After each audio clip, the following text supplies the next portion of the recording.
What a time to be alive. The New York Knicks are up 2-0 in the NBA Finals against the San Antonio Spurs. They've won 13 straight postseason games, suffering their last loss on April 23rd, which is already 44 days ago.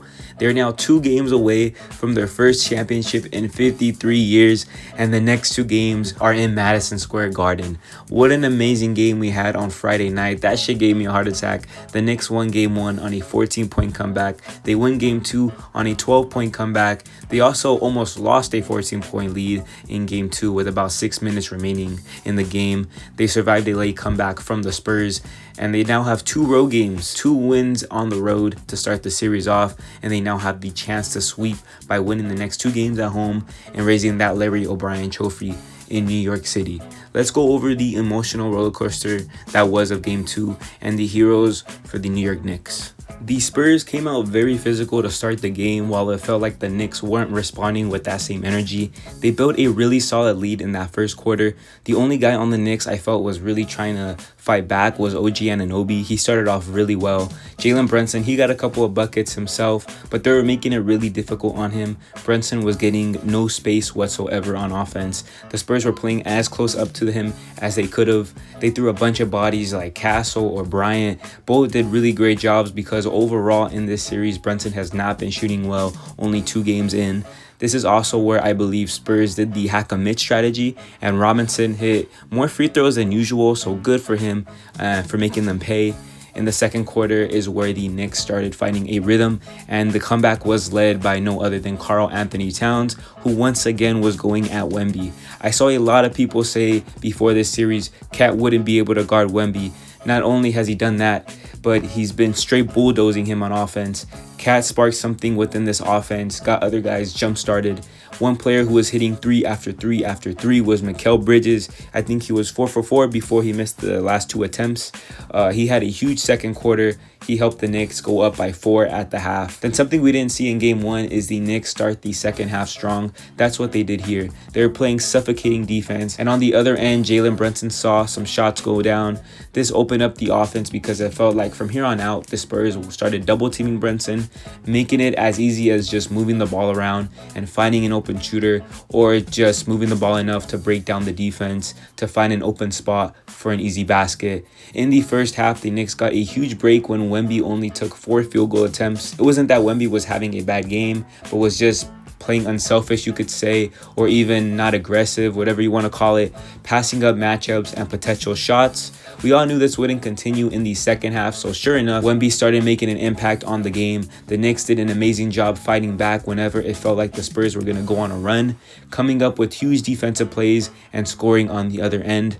And in the fourth quarter, the Knicks built a 14-point lead with 6 minutes to go in the game. Not much production from the bench scoring-wise, but looking at the net rating for some of these guys, you can see the positive impact they all made. Jose Alvarado had a net rating of plus 11. He's been big in those minutes where Jalen Brunson gets to rest. A big difference from last season because if we remember campaign, he wasn't really doing that. Landry Shamet with a plus 9 net rating. Towns and Bridges will be incorporated with that bench unit. So those 4 guys are the only players who ended up finishing the game with a positive net rating, showing that those bench unit minutes were a big difference in this game.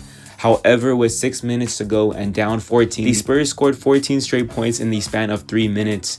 Just like that, the game was tied with 3 minutes left to go. And this is where every single moment was crucial to determine the final outcome. The Knicks offense was becoming stagnant because the Spurs were forcing Brunson to pass, putting the game in the hands of someone other than one of the clutchest players in the league. OG Anunoby got fouled on a 3. Originally wasn't called one, but a big time coaching decision from Mike Brown to challenge.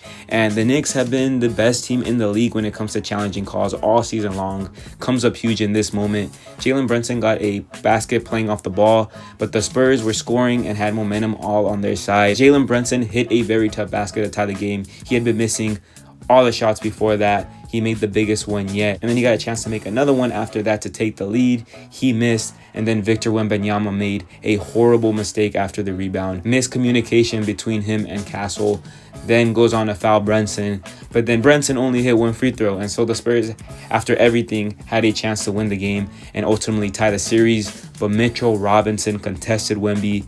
He missed the shot. This was probably the best moment I've ever witnessed as a Knicks fan. As they continue to just get closer and closer to the finish line, there are so many takeaways from this game. Let's start off with Cat. He's the favorite to win the Finals MVP, if you ask me, after clearly winning his matchup against Wemby 2 games into the series. Not only is he playing aggressive, scoring the ball in the paint and challenging Wemby, but that's allowing him to get more space on the perimeter to incorporate his three-point shooting. He's also playmaking, and guys on this team do such a great job at finding the open spots on the court to cut and get space to shoot. Incredible performance from Bridges, who didn't do well in game 1. He knocked down 4 threes in game 2 with an efficient 8 for 13 on the game, and he stepped up big time. Another great game from OG Anunoby, who was not scared going at Wemby, not afraid of any moment, and he can get the ball and just go out and score, even during an offensive slump. Brunson shot a horrible 7 for 25. The Spurs defense are doing a really good job getting the ball out of his hands, but it's coming at the cost of leaving other guys open, and this team is doing an amazing job supporting Brunson. Landry Shamet continues to be special in the postseason. Mitchell Robinson's free throws made a huge difference when looking at the final score. Josh Hart was 0 for 4, 0 points, 5 fouls. You would assume you won't get a performance like that from him for the rest of the way. Overall, another bad shooting performance from Jalen Brunson.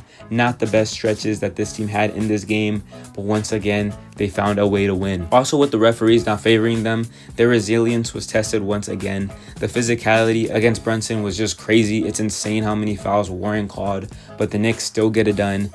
I really don't understand how they were underdogs coming into this series. They are clearly the older and more experienced team. The Knicks got a great matchup in this finals and are taking advantage of that. Moments like Wemby's turnover and those missed shots will have the same impact in the long run that the Halliburton shot or the blown leads from the Knicks had on them. Just like in 2021, Mikal Bridges is up 2-0 in the finals, and because of that outcome, the mentality for this team is 0-0 every game.